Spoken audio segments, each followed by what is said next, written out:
ജെൻസി വിപ്ലവം കേന്ദ്രമന്ത്രിയെ തെറിപ്പിച്ചു. മില്ലേനിയൽസ് അവർക്ക് ഭക്ഷണം എത്തിച്ചാണ് സഹായിച്ചതെങ്കിൽ ജെൻ ആൽഫ അവരെ കണ്ട് പഠിക്കുകയാണ്. അർഹതപ്പെട്ട അവകാശങ്ങൾ നേടിയെടുക്കാൻ തെരുവിലിറങ്ങുന്നു. മുദ്രാവാക്യം വിളിക്കാൻ ജെൻ ആൽഫ തുടങ്ങിക്കഴിഞ്ഞു. തുടക്കമങ്ങ് ഉത്തർപ്രദേശിൽ നിന്നാണ്. ബിജെപിയുടെ ഡബിൾ എഞ്ചിൻ സർക്കാരിന്റെ മണ്ണിൽ നിന്ന്.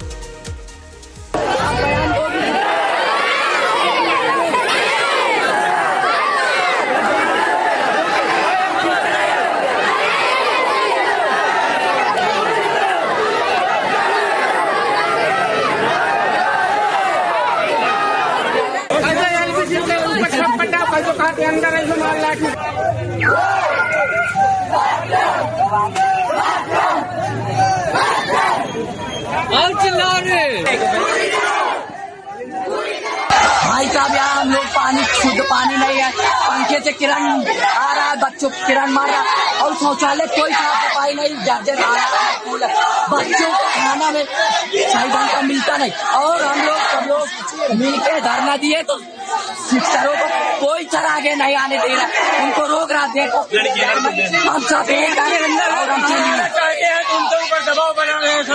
फेल करने धमकी दी जा रही, प्रधानाचार्य करके। धमकी कौन दिया है? प्रधानाचार्य के उसमें प्रधानाचार्य।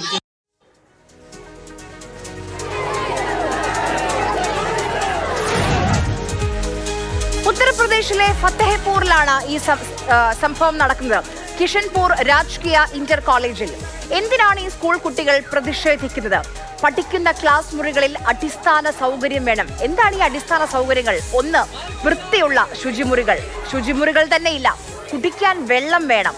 ക്ലാസ് മുറികളിൽ വൈദ്യുതി വേണം. ഒരു ഫാൻ വേണം. ഈ ആവശ്യം അധ്യാപകരോട് പലവട്ടം പറഞ്ഞു. അപ്പോൾ പരീക്ഷയിൽ തോൽപ്പിക്കുമെന്ന ഭീഷണിയായിരുന്നു. നിവൃത്തിയില്ലാതെയാണ് തെരുവിലിറങ്ങിയത്. മണിക്കൂർ ഒന്നും തികഞ്ഞില്ല.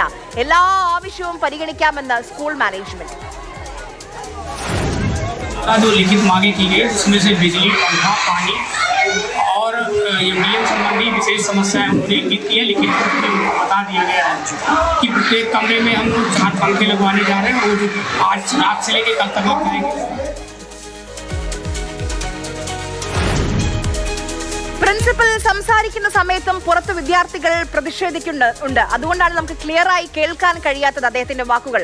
ക്ലാസ് മുറികളിൽ ഫാൻ വെക്കും, വയറിംഗ് റിപ്പയർ ചെയ്യും, ഡെസ്കും ബെഞ്ചും 1 മാസത്തിനുള്ളിൽ തന്നെ എത്തിക്കും, ഒരു RO വാട്ടർ കൂളർ ഉടൻ തന്നെ വെക്കും. നോക്കൂ, ഇന്നത്തെ മക്കളാണ്, ഉശിരുള്ള മക്കളാണ്. പ്ലക്കാർഡുകളുടെ കൂടെ അവർ ഉയർത്തിയ ഒരു ചിത്രമുണ്ട്, ഭീംറാവ് രാംജി അംബേദ്കറുടെ ചിത്രം.